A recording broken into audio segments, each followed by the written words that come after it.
Hi and welcome to episode 31 of The Party Line. This podcast was recorded on Indigenous land and we stand in solidarity with our Indigenous brothers and sisters in their struggle against racism and capitalism. Oh my darling, oh my darling, oh my darling party line. Oh, I never will forsake thee, for I love this life of mine. That went much smoother now that you're here. Yeah. Where were we without you, Anneke? Well, hi guys. Hi Hey, Omar. welcome back. Hi Geordie. Hello. How you feeling? Well, I'd say I'm still a bit Sniff. sniffly. But the You've either turned into Zizek or you're actually still a bit sick. You know, I think some of the stuff that Zizek said, like obviously he's like a reprehensible monster, but No, don't. he said some stuff that I think is like really good, like funny. Oh, he says some funny stuff. Like yeah. he's got a thing where he's kind of Like deliberately funny or No, like he's riffing off one of the things that Lenin says about how like revolutions don't just happen in this pure way. Like if you're waiting for a pure revolution, then you're going to be waiting till the cows come home. yeah, so sort to of shut thing. up and put up with Stalin.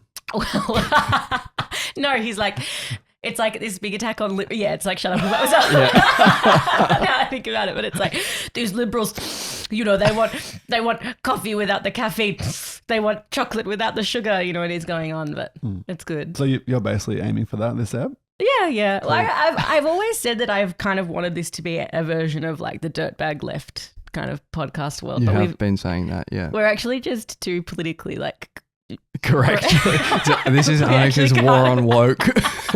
we can't pull it off. Well, we're doing our best with the title of this ep. Yeah. Total so misdirection. Yeah. I think what we've landed on is Matt Canavan sending Palestine activists to jail? Question mark. Yeah. So if that is the title of the episode, by the time you watch it, this got past the censors. Yeah. And Matt, we are very aware that you had nothing to do with sending him to You jail. didn't draft so the laws. please don't sue us. You know, Matt Canavan is not sending him to jail. Or is he? But I missed you guys. Yeah, we missed you. I mean, Yeah. we struggled without you.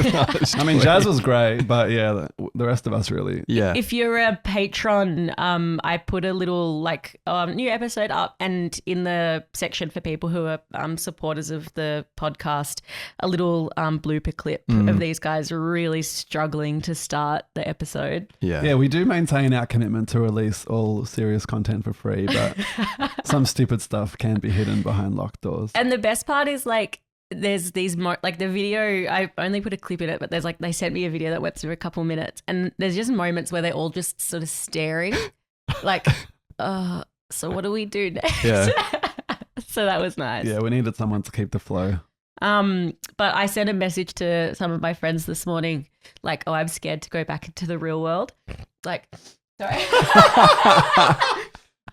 Yeah, this is the Zizek episode, that's for sure. But yes, it's crazy coming back into the. Welcome back. So crazy. Not a lot's happened in the world, don't worry about it.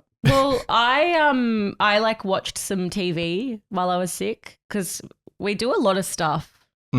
Yeah, we're Do we? busy. Yeah. Yeah, and so you don't often get the chance to just sit down and watch like TV. Mm. Yeah. I watched some. I'm like, I really like crime TV shows. Me too.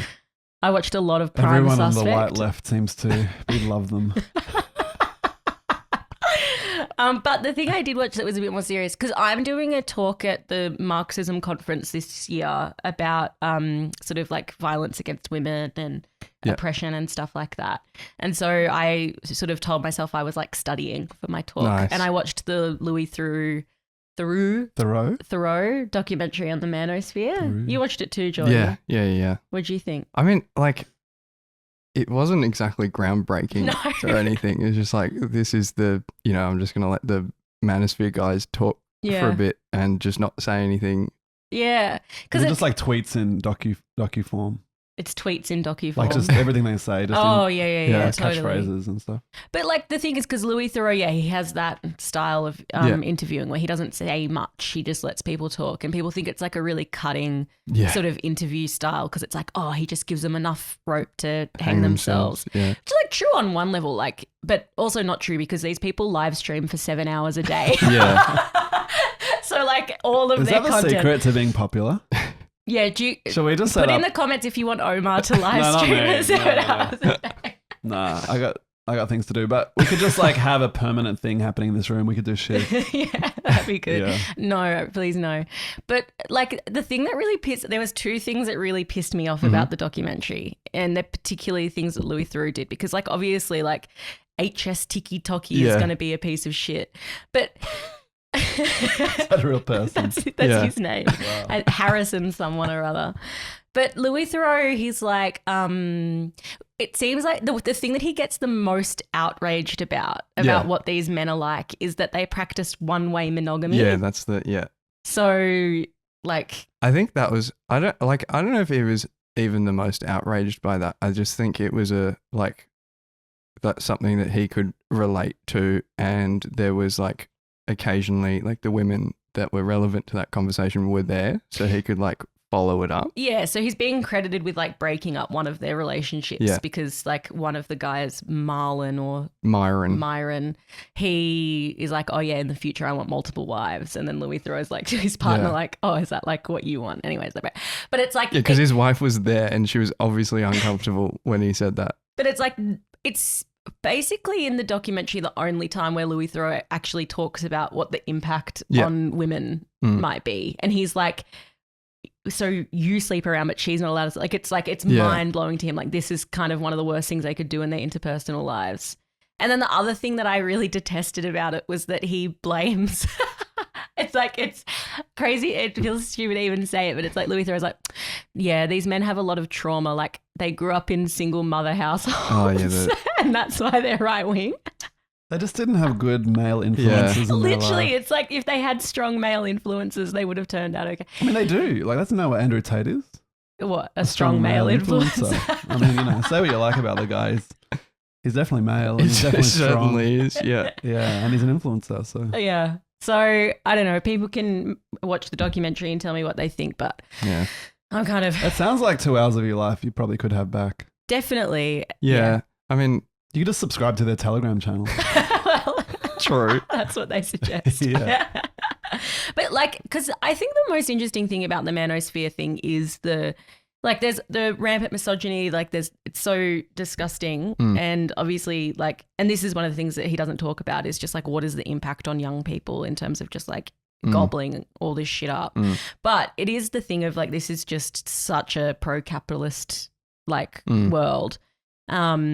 And everything about it is just making money. Yeah, totally. Like they're selling things. Like that's the whole thing. I think like for me, the bit that like sticks in my mind apart from all the, you know, evil men that he chatted with was the like, because he just did the settler documentary just before. And then he was in the West Bank. Yeah. Yeah. And he was, it was just about like Gaza and the West Bank as well.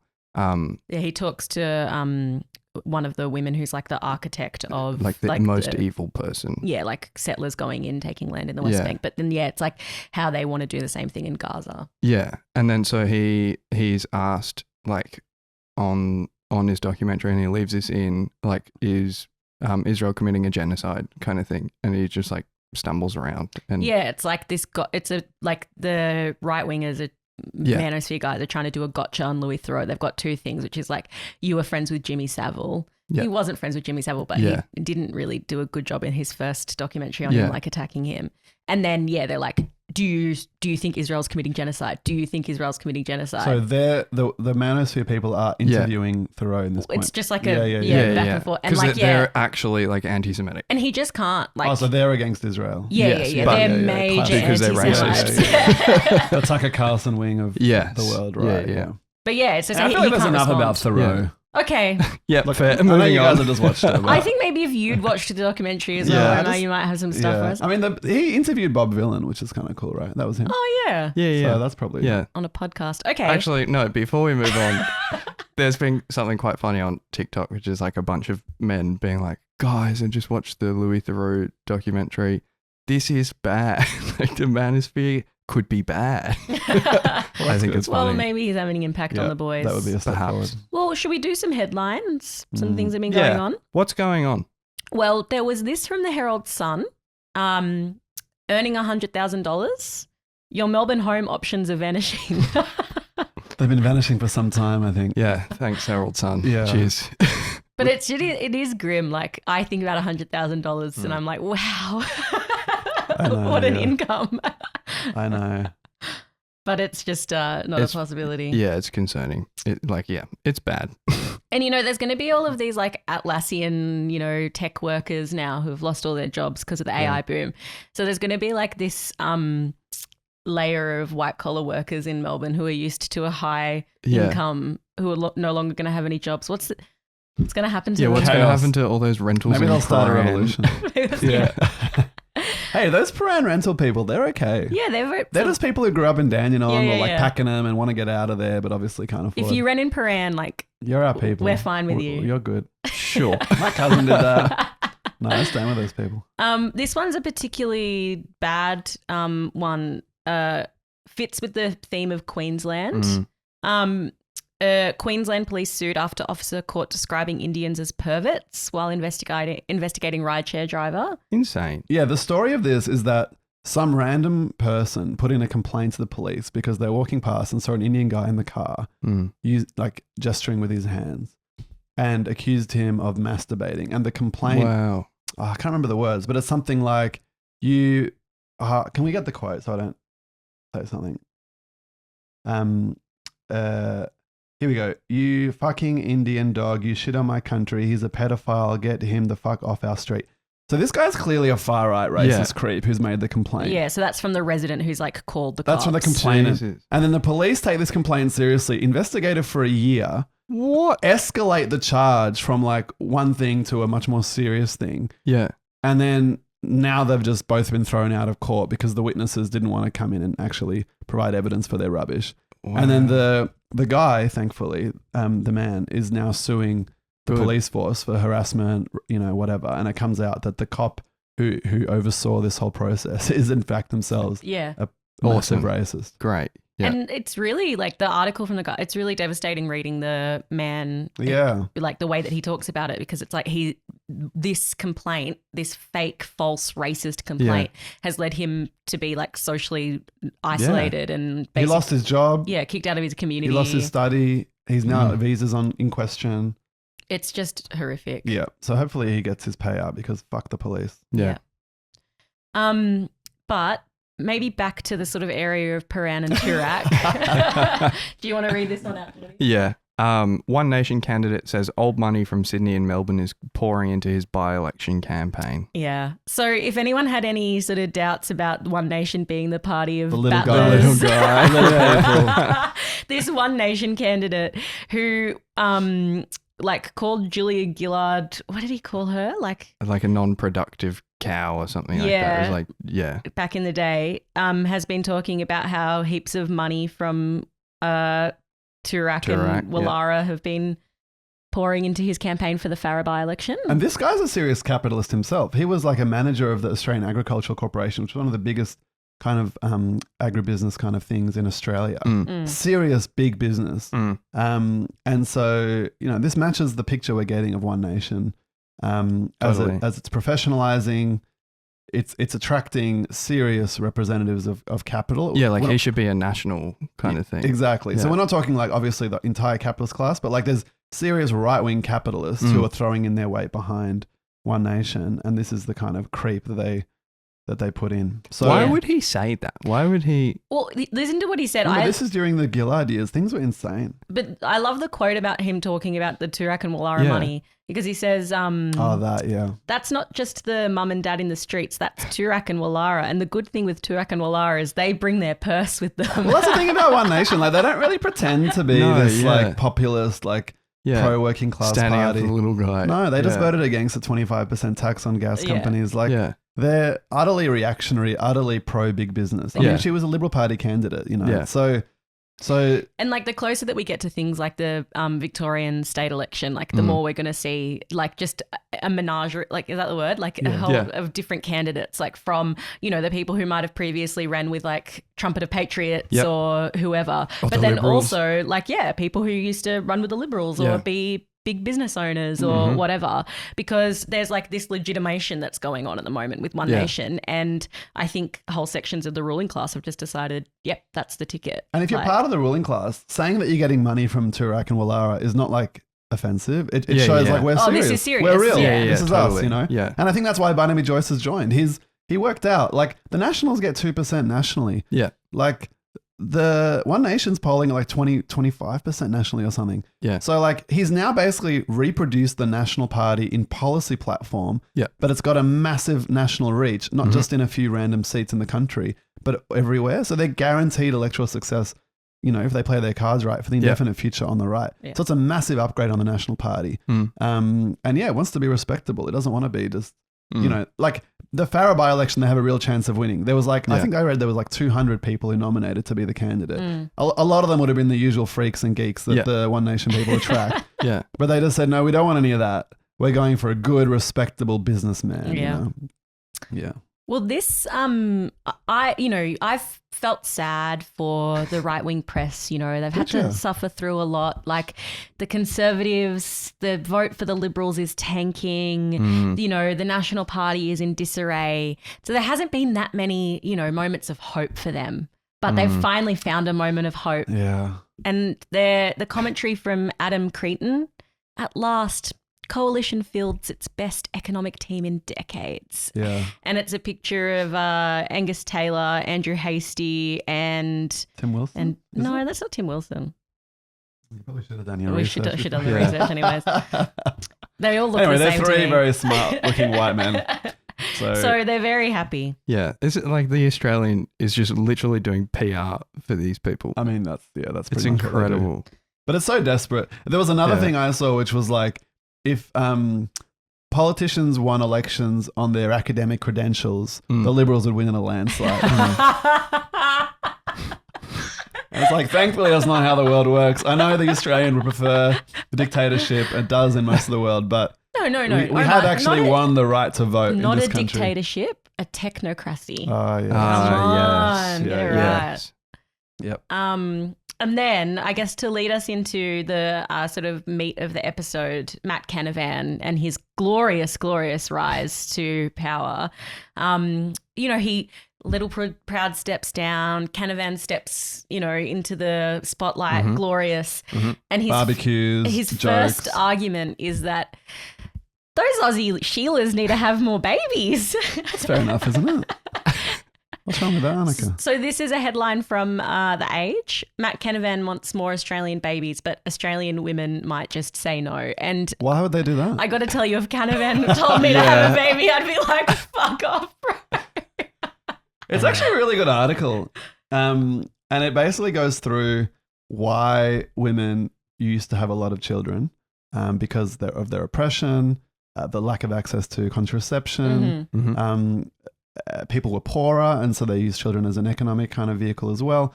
And but all of this made women's lives like shit and closed and so on. And this was an era where men were obviously had much more freedom. And so she makes the case like these people, when they say they want more kids, what they're saying is they want to go back to that. Yeah. It's not just like everything stays how it is, but, you know, have more kids. It's like, no, we need to push women back. And on one level, like Louise said last week, it's not really a serious proposal because they want women to work and they need women to work. But, you know, this idea that it's just like a neutral thing to say, like Australia needs to have more kids. No, what you're saying is women need to do this quite risky physical thing of actually having a baby and then also spend like years of their life doing free service. And do more unpaid labour at home and all that jazz. The first sentence is, have you noticed when men call on women to make more babies, they gird themselves with male myths? Which is quite good. That's a good opening line from The Age. But it's a very staunch article, actually. She's written a book recently. The woman, what's her name? Do you have it in Virginia Hausiger? Yeah, I think we should have a look at that book. Yeah, that's not a bad If the idea. book's as good as the article, we should cover it. But these people, what was it? What was the argument at the last federal election or the one before? The Liberals have a women problem or something like that. Like they're doing really good. Good job. Yeah. Oh, well, this is the Nationals' women problem. Sorry, so. they've never had a women problem, hey? Riding out the party line. So like we said at the start of the episode, Matt Canavan has replaced Little Proud as the leader of the National Party. The way I see it is Little Proud just kind of got a bit bored of Yeah. the whole thing. I mean, that's kind of what he said, isn't it? Nah, he got rolled. Yeah, but He was like a biggest loser. Look at him. He was like an accountant in some suburban, like the guy just he was not the right guy. Yeah, but it was also like, I can't be, Yeah, it was like he couldn't be asked having the fight again. Yeah. You know, like he Yeah. just gave up. So biggest loser in that regard as well. Yeah. So Matt Canavan's in. I mean, a good starting point can be a bit about like what is the National Party. I mean, we're not in any way, shape or form experts in The Who would be? National Party. Yeah. It would be. What a boring bunch of freaks. Yeah. Like this weird little rump on the Liberals. Yeah, so like, you know, when there's been all of these fights between the Nationals and the Liberals, it's become clear that the National Party is in very, very clearly the junior party. Yeah, what did they get in that national poll? The one national poll that separated them? Yeah, Yeah, a couple percent. 2%. Yeah. But the thing is, they have had like quite an outweighed or like out. 100%. What's the word I'm looking for? Out. Anyways. Like they're punch punching above their weight. Yeah. Yeah. Yeah, that's Because it's like you think about a whole bunch of the policy changes that Susan Ley did for the Liberal Party when she was the leader. All of it was stuff that the National Party demanded, like the changing of the net zero policy and the like. So they've had a big policy impact on the coalition, despite being the junior partner. And therefore also on the Labor Party Yeah. because they'll tail it somewhere. Yeah, absolutely. And I think sort of the National Party comes out of a bit of a union of the sort of country ruling class and middle and big-sized sort of farmers and agribusiness and the like. So, yeah, Barnaby Joyce obviously was a key figure in the National Party up until recently. I When think he was another accountant. was he an accountant? Was He was he a an farmer. accountant? I thought he was an accountant. Maybe. Is he a farmer? No. I mean, yeah, he's a farmer. Well, at least he has He a looks like piece a of farmer. Yeah, he's got a hobby farm. He's got the look. But the sort of precursor to the National Party was the Country Party. And from an article in Red Flag, it's sort of described as a compromise between larger and smaller farmers, where the larger farmers were oppositional to tariffs and changes about who controlled land and how much. And then the smaller farmers, I think, the reason why they could glom on to and sort of form this alliance with the bigger ones was because they wanted to be able to have impact on market policy, to be able to protect their sort of business interests. And then the thing that also sort of united these different sections of the rural, middle and ruling class was just a hatred and opposition to unions. Totally. Yeah. You know, obviously, like the Labor Party, its original sort of starting point was shearers in the countryside in New South Wales. So there's been like a long-term hatred from, you know, the squatters and the like of unions and any pretense of working class power. Yeah, the Nationals are like a classic party of like socialism for the rich. Yeah. Because they support massive handouts to farmers. Like their whole vision of life is to just give money to big business farmers and medium-sized farmers. Yeah. And then and subsidize everything in relation to their businesses. And then oppose workers' rights. Yeah. Oppose anything that's progressive. They don't, you know, support investing in the services that people who are poorer but happen to live in regional areas need. By the way, we got an email. I know, I was going to mention Yeah. this. Yeah. We got an email from a listener who's I assume a small farmer somewhere out in the bush. And she said she loves our pod, but thinks that we're a bit too generalizing about farmers. And I will say that, like, you know, obviously there are really good people in the country and, you know, farmers, like the Lock the Gate campaign, which was a opposition to fracking, gas fracking in the countryside, was something that, you know, they did have to get farmers on board and a whole bunch of some of the campaigns around climate change, bushfires. Like, obviously there's been important support from the rural and farming areas. But I think it's the case in Australia that the majority of farmers are not just those good people. Like most of the farming and agribusiness that is done by major corporations and companies who fuck over the land, fuck over rural areas and fuck over the climate. And their workers, you know, like they rely on either migrant workers or local workers, and they want to keep wages low. So that's the thing about the National Party. It's like they pretend to support the country, but they don't give a shit about either the workers in the country, the people who work in schools and hospitals and you know, just whatever. they're just a pure big business party, but then they dress themselves up in this sort of rural exceptionalism. So it's socialism for the rich and then austerity and cuts for the poor. That's the classic sort of National Party. And the National Farmers Federation, which is like the National Party kind of, like trade unions are the kind of core of the Labor Party and were historically, and the National Farmers are like the core of the Nationals. And they're like the most reactionary anti-union organisation in Australia. Like in 1998, they were the ones who were like supporting Howard to smash up the MUA strike. They're just like the most reactionary people. They're also the people who were doing deals with Saddam Hussein's Iraq when there was a ban on trading. There were sanctions on Iraq. The agribusiness of Australia was like, nah, fuck that. We don't give a shit about no UN sanctions. We want to make money. So they were selling Saddam wheat to get around that. So, you know, these are pure capitalist scum, even though like, obviously we don't support sanctions. Like they're just total self-interested pigs, you know? Totally.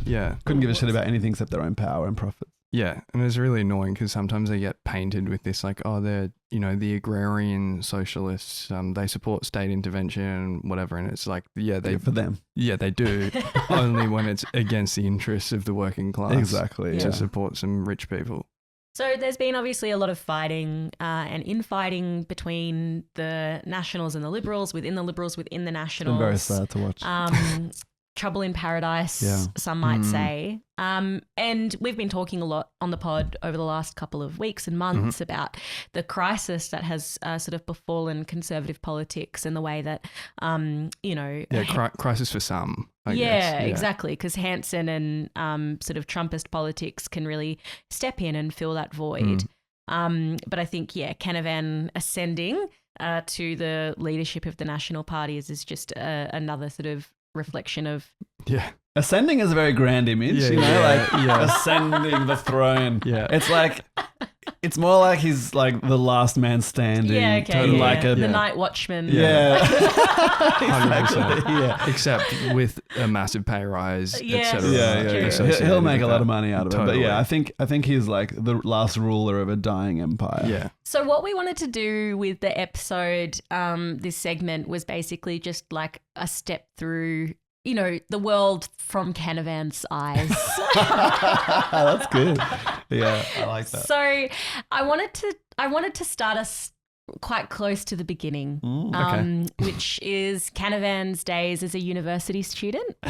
So he went to the University of Queensland. He was like all fancy people do, bright-eyed and bushy-tailed. That's what they say.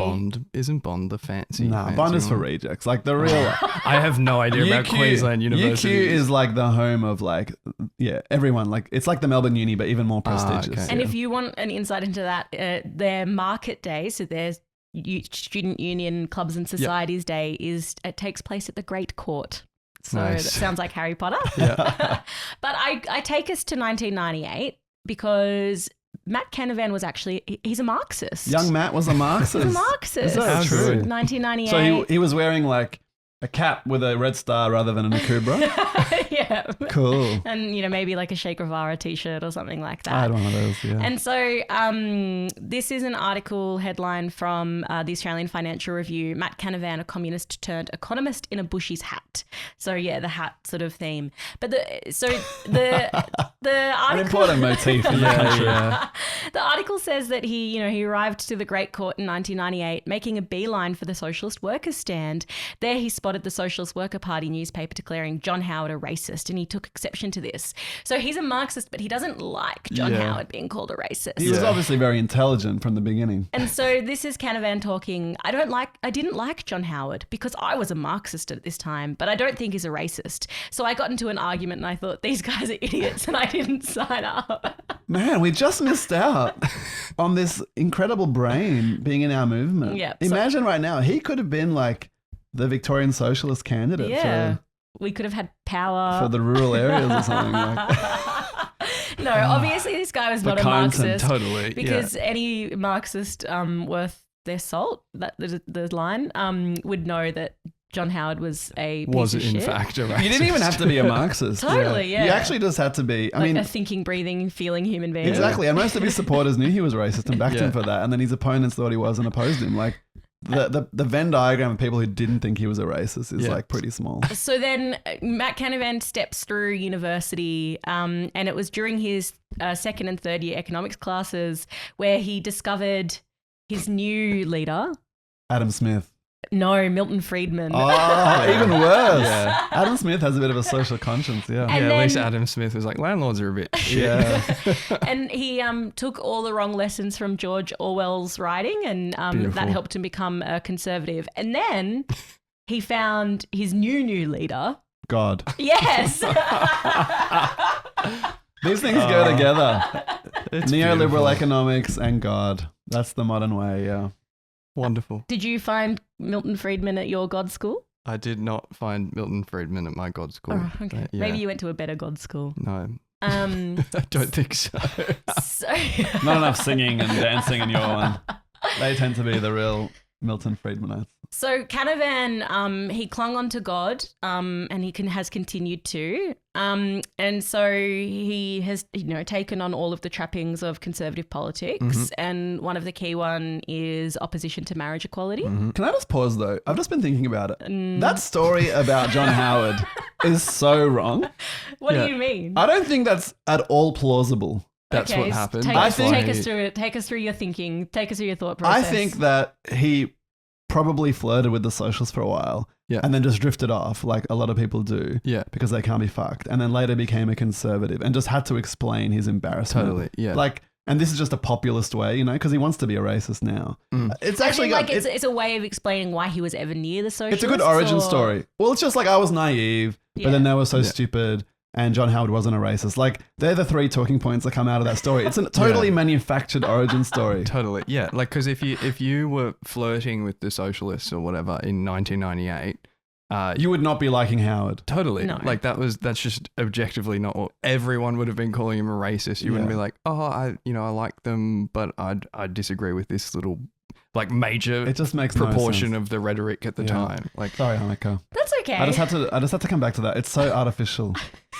Fuck, it's just like a press release. This is basically a press release article. Yeah, but look at who we're talking about. The guy who wore makeup, making him look like a coal miner. Like, yes, it is artificial. This is this guy. Yeah. Okay, so then Canavan's been on the wrong side of every political question in Australian politics since he's been politically conscious. And so the first one I want to take our attention to is the question of marriage equality. So he was an opponent of marriage equality. Yeah, I mean, there's no obviously. gays in the bush. Yeah, no, of course not. No. Ned Kelly didn't sleep with any of his bushranger friends. Whoa. That's going to go viral. That's my woke take, is that Ned Kelly was actually secretly gay.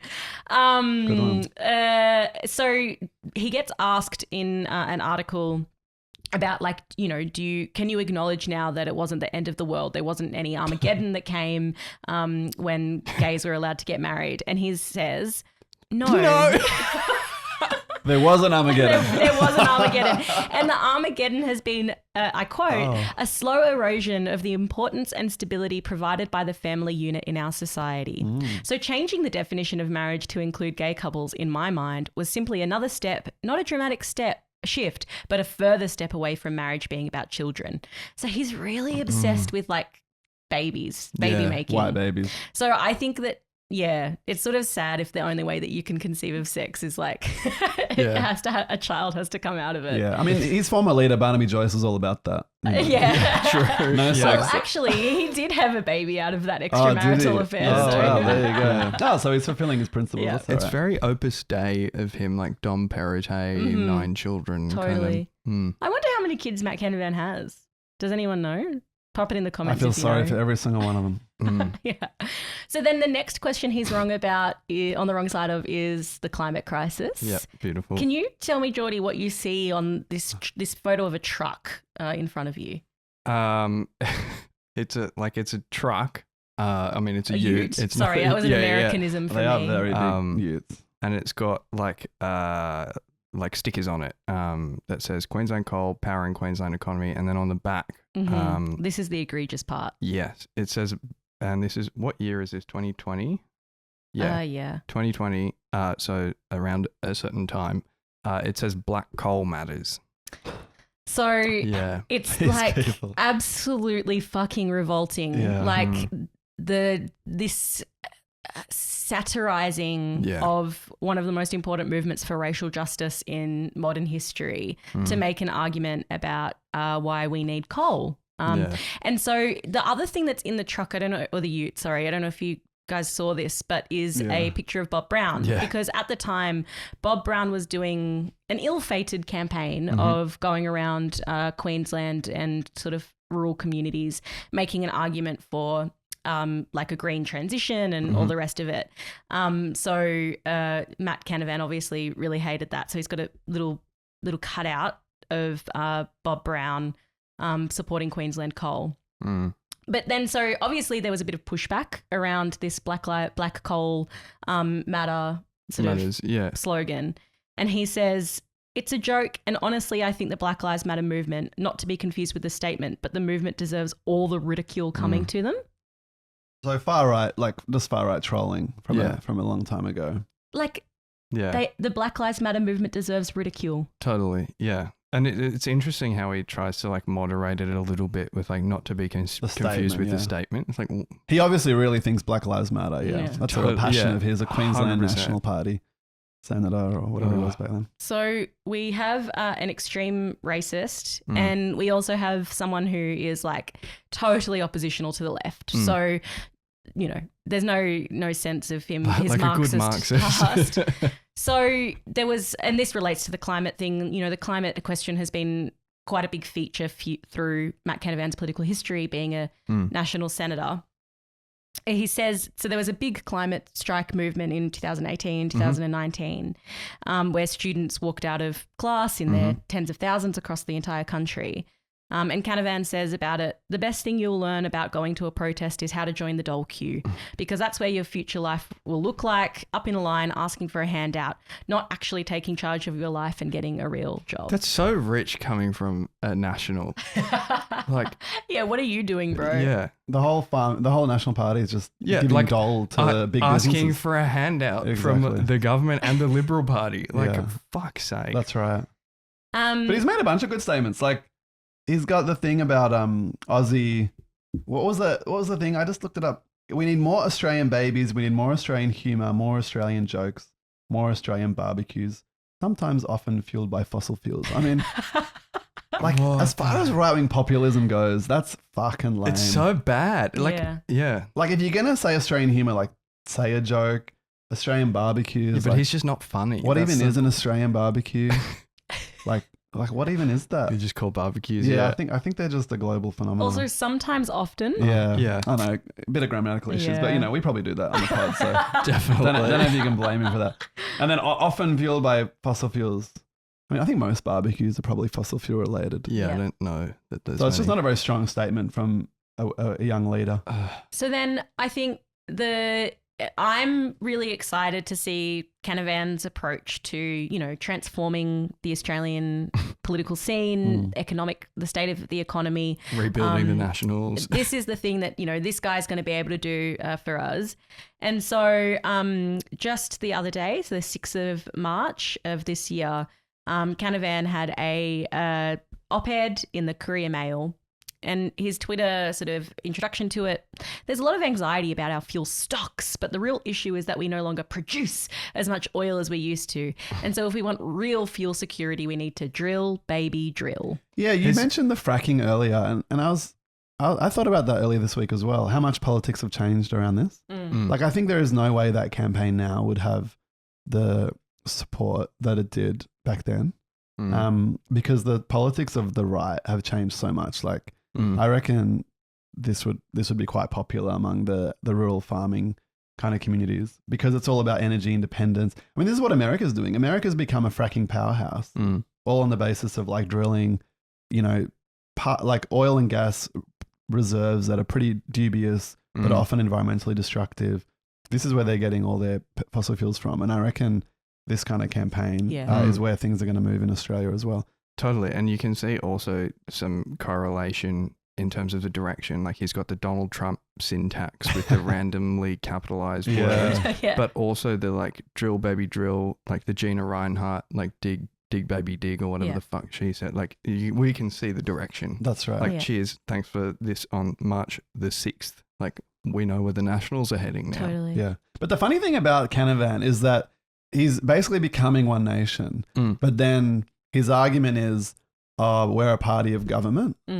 Which is like, that's not what people want. Yeah. But also, mate, you're not going to be the party of government. Yeah. Like, you're a fucking loser. If the National Party holds on to like half of their seats, they'll be doing well the next election. So, like, I mean, you know, if you were One Nation, you'd be saying, well, you guys are polling 2%, we're polling 25%. Yeah. Like, this is a really weak argument. And the reality is that what's happened is that Barnaby Joyce has created a much better version of the Nationals. Totally. From their point of view, which is the One Nation Party. So I think his argument's going to absolutely fail. Like to say that you're the party of government when you haven't been in government for some time, you've got no prospects of being in government, and the party you're saying you're the party of government too is like polling 10 times more than you. You're in a bit of trouble. Yeah, and you keep getting new leaders every 20 seconds. But what it does show is that there's going to be a race to the right, you know, and every time Canavan becomes Hanson, and Joyce and Hanson are going to be motivated to go even further, you know. So there's just going to be this dance that we've seen around the world. So I hope you've gotten a bit of insight into the true history of Matt Canavan, an ill-fated Marxist. Did he go to boarding school? Do we know any of that? Oh, Yeah, what school did Come No, on. we need to find this out. Come on. you guys didn't let me do my outro to this segment. You can go back to that, but I want to know if he went to like a good country school like Geelong Grammar or something. Well, he's from Queensland, so obviously he didn't go to Geelong Grammar. But the equivalent. He went to... Or maybe he went to a good public school. Oh, yeah, I forgot. He's Italian. Of course he is. He went to the Christian Catholic College. Brothers and mining executive.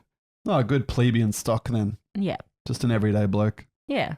And that's why he's risen to the rank up top of the ranks, you know. Yeah, hard work. He and- passes the country pub test. Yeah. Only executives need apply. So, yes, Go on. Matt Canavan, I think we can say, allegedly, please donate to our legal defense patron for when I get done for defamation. Matt Canavan is a racist, a sexist, a homophobe, climate change denier. I mean, he would love all that. And in our opinion, is personally arresting Liam Parry. So good luck to the new leader of the Lamo National Party. Riding out the party line. Well, hi, welcome to the pod, Liam. Hey guys, thanks for having me. So, for people who don't know, Liam Parry is the first person who has been charged under Crisafulli's laws banning freedom of speech in Queensland. How does it feel?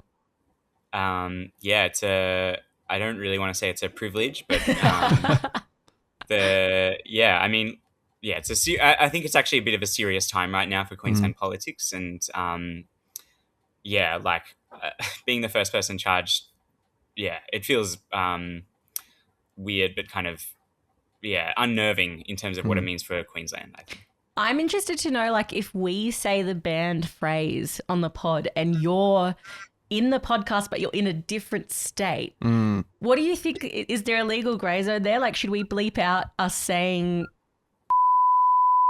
Or if you don't say it, are you safe? Yeah, I think it's probably best that I don't say it for right now. I don't really need any more legal issues. Yeah, I think that's true. Yeah. Because it's But I mean, I can't see why it would be an issue for you because you're saying it in Victoria. But then so- could you like tell anyone that you're on the pod if we say it? Well, like, what if our No, podcast that's another clause in the thing. What if the podcast is broadcast in Queensland? You know, then they maybe could Maybe fine the us. broadcaster would get fined. Yes, Well, we true. could I just go won't get broadcast arrested it over there. personally. I won't do any promotion for this. Good idea. Oh, well, fucking cut him then. What's the I'm point of joking, having this anyone- guy? I'll make sure that no one from Queensland ever hears this. But can you explain to us like the origins of this stupid law? Like why? How can it be that Australian people are banned from saying a phrase which has been said for a very long time, including in songs, but also more importantly in protest campaigning? Yeah, because it's not like we're joking about it and everything, but it's quite serious. Like you've been charged with hate crime and face 2 years imprisonment. Like, what's all this? Yeah, that's right. I think the first thing to say is that we've got a really vicious right-wing government in Queensland. And so it's not just these laws. It's an authoritarian government, I think. The the first thing they did basically when they got elected was to pass laws to allow them to lock up children more for longer. And actually, right now they're also trying to pass laws to expand those. They're called adult crime, adult time laws.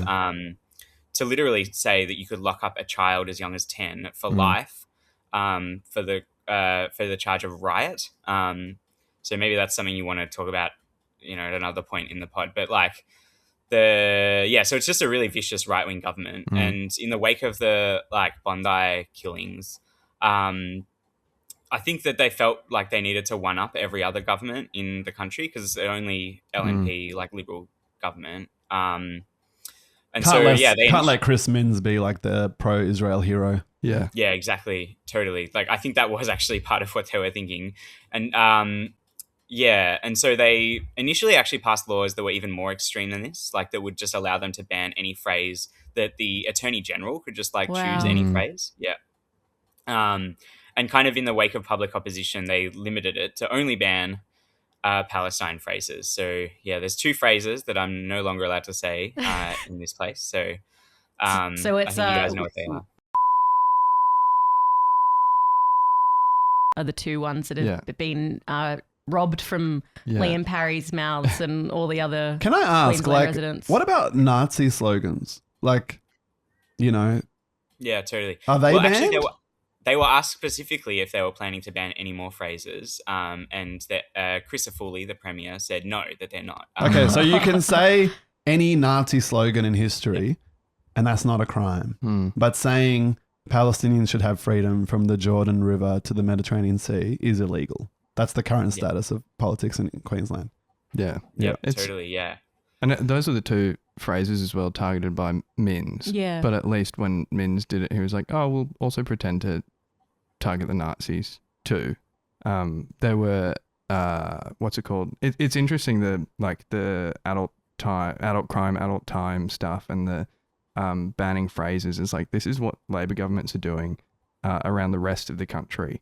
And the Liberals are doing it in Queensland. And then what's it called? Miles is coming out being like, oh, this is crazy. So Miles being the Labor opposition leader, who's Labor, where his party's doing it everywhere else. But also when he's opposing it, it's on almost like a right wing kind of freedom of speech basis rather than a actual defense of the phrases that are being banned, which I also thought was a bit interesting. Yeah, well, I mean, one thing I don't necessarily think it's right wing to talk about it in terms of freedom of speech because it is a huge attack, really. But totally, yeah. It is notable that Labor have kind of pointed out that I and another activist were arrested last Wednesday, but not in any way that kind of makes any defense of Palestine or the Palestinian movement. They've really strenuously avoided saying anything about that element of the laws. And they ended up voting against the laws at the last minute without really kind of keeping us guessing on our toes as to whether they would. But they ended up voting against it. But they've really, as I say, avoided trying to say anything that makes it think like they support Palestine. I think they're pretty desperate to not appear like they're part of the Palestine movement or anything like that. Yeah. I mean, they're the ones doing it everywhere else. I think I do want to clarify when I said right wing, I mean the video that he released was the same argument that, the libertarians and everything were saying and have been saying for decades rather than, anything left wing whatsoever. Yeah, because Labor don't want to, like Liam said, they don't want to associate with the Palestine movement. And like you've said, Labor are doing similar sort of attacks on the Palestine movement. And what has happened is this absolute demonization and now criminalization of support for Palestine. But the sort of suppression of freedom of speech and political action is not something that's new for Queensland. There's a whole history of protest marches being banned and a massive civil rights campaign to try and overturn that. Is there do you think there's a connection between Queensland's authoritarian past and its current present? Yeah, well, I mean, it's kind of all the same party and political lineage that David Crisafulli comes from. Was the same country party in the 70s in Queensland where they had the real right-wing authoritarian premier called Joh Bjelke-Petersen, who banned street marches. And yeah, it took like years of public opposition and campaigning, not just from like activists, like leftists and socialists, but like the trade unions, and it was like a real mass campaign to defeat those kind of laws. And a lot of people are drawing comparisons actually, because and in some ways it's actually worse than anything that Joh Bjelke-Petersen did, because Peterson never, I mean, like for one thing, they blocked you from having rallies in the 70s.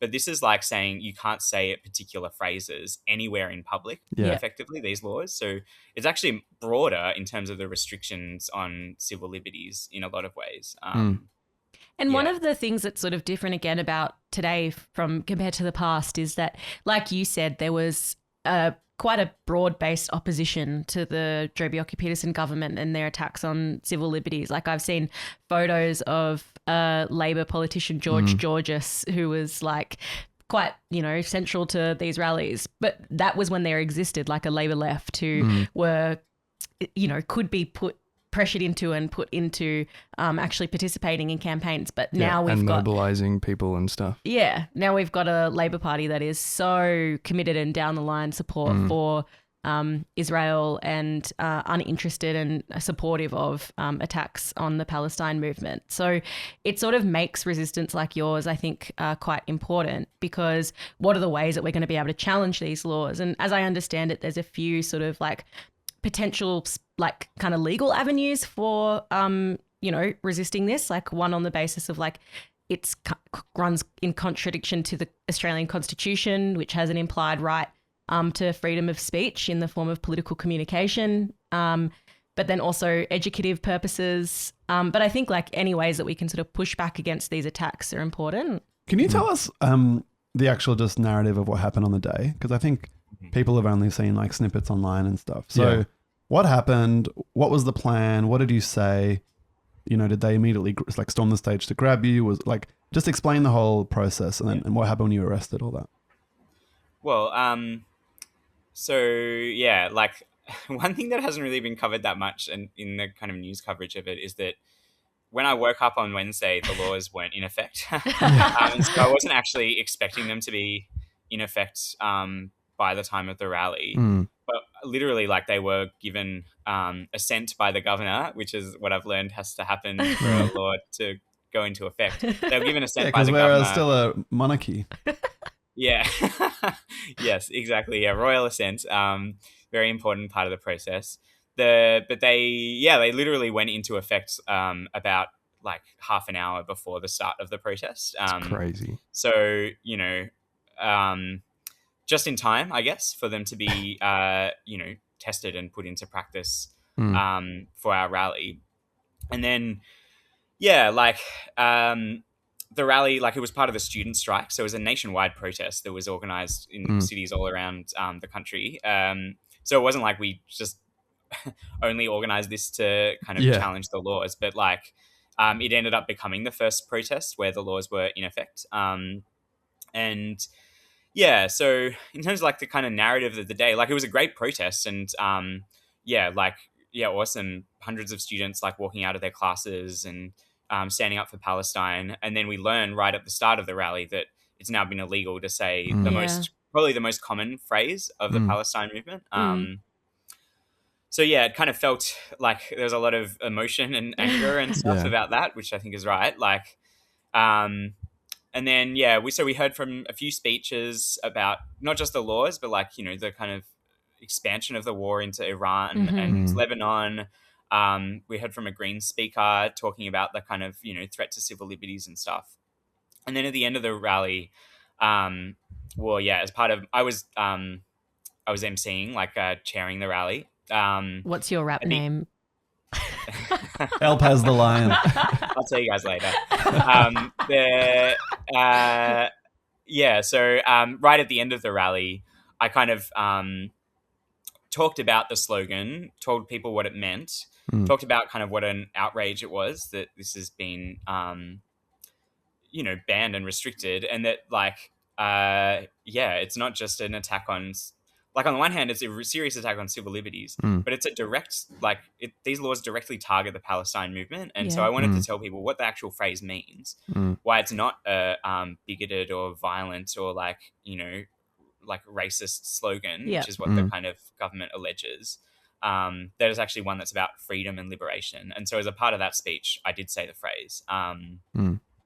And then we went for a march, and just basically as soon as we went for a march, the cops came up and told me that I was under arrest. And wow. And they put you in the back of a divvy van. Yep. Did you get taken to the watch house, Liam? Yeah, I did. Yep. I was there for about, maybe 5 hours or something like that. And then freed, I guess. So yeah, it's not a very nice thing to be arrested. Like, it's very unpleasant. And the watch house is like a pretty depressing, horrible place, because it's like a lot of people down and out. And it's just pretty, horrible in a lot of ways. But but I mean, I'm not like, I don't regret it or anything like that. I think it was like this was going to happen at some point. Like, there's no way that the government wasn't going to arrest someone at one point or another for these phrases. Like, I just think it's just untenable, the idea that people are going to stop saying this. Because hundreds of thousands of people just in Queensland probably have chanted this phrase on the streets. So like, I was the first case, but I don't think it's going to be like the last or anything like that.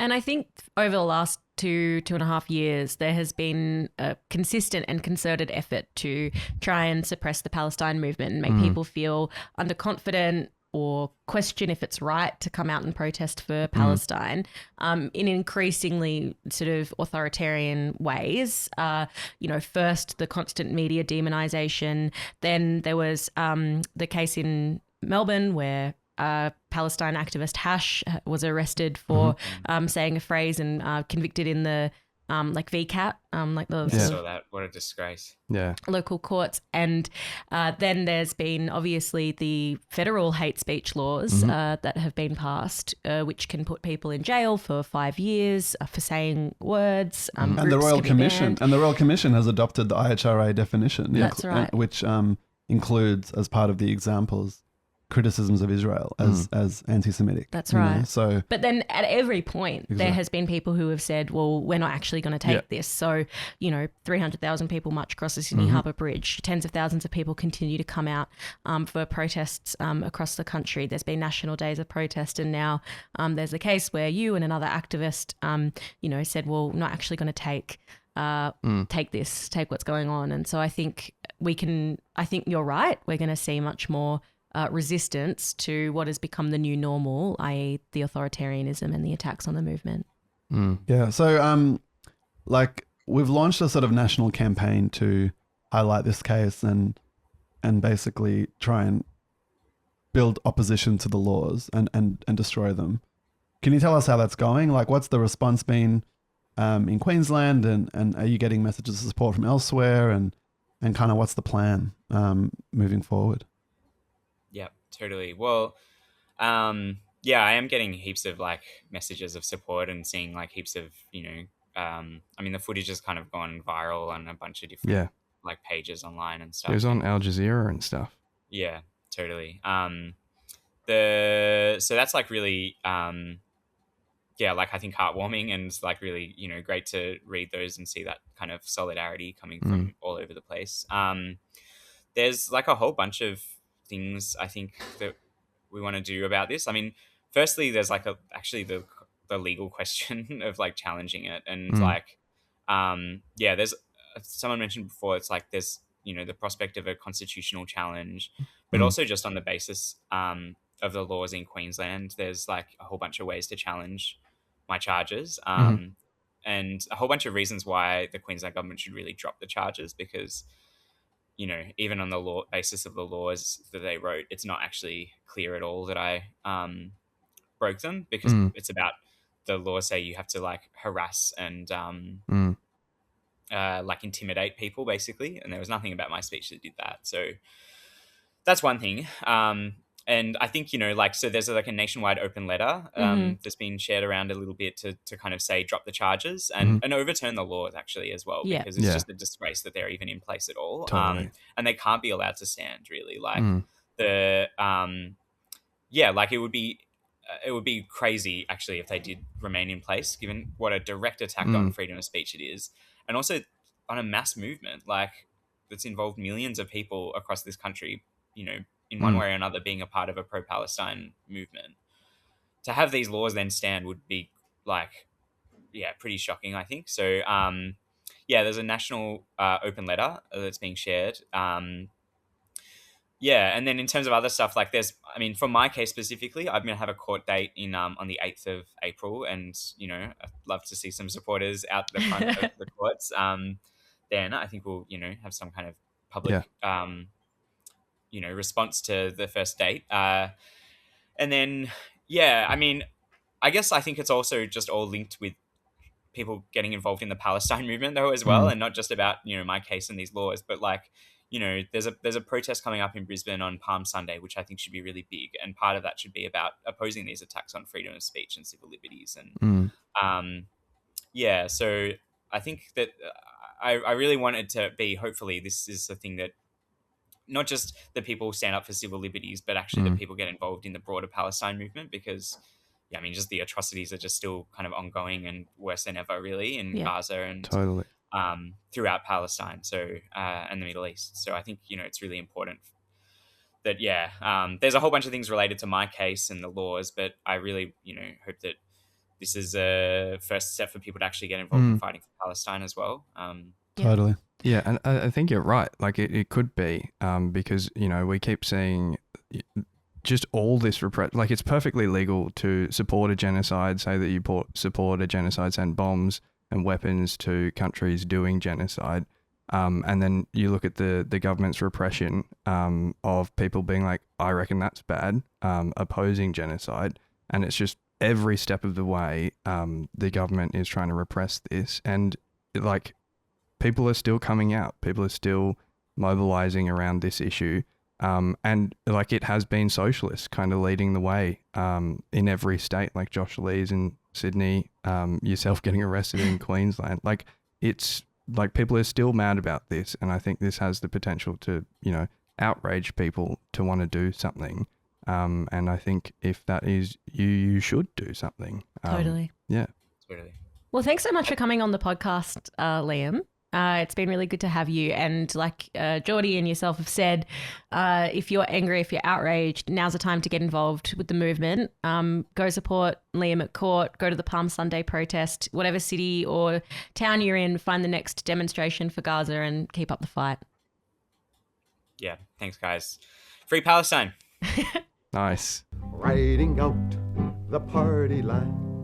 So thanks so much for listening to this episode. Sorry about the bait title. Bait and switch, yeah. And thanks to Charlotte Devan, our content editor, for helping put together a bunch of the content for the Matt Canavan segment. We hope Liam Parry does not go to jail for 2 years. Sign the open letter. We'll put it in the show notes. And as always, like and subscribe. Like and subscribe. Like and subscribe. Like and subscribe. And come grab some stickers from the VS office. Sorry if you've heard me chucking them around the table during the episode. And if you're in the country, we'll send you twice as many. Yes. To put up in all the public places. If you're a left-wing person in a rural area, we back you. We're running candidates in non-metropolitan places for the Victorian state election. So we hope to be a bit of a beacon for any left-wing person who's feeling lost in the sea of right-wing agribusiness. Yeah. And by the way, Joyce was an accountant. He actually set up his own accountant company. Beautiful. So, That's enough of that. Yeah. Before we go, if you sign up to the Patreon, please send us your address so we can send you stickers and stuff. Cool. Love you guys. Bye. Bye.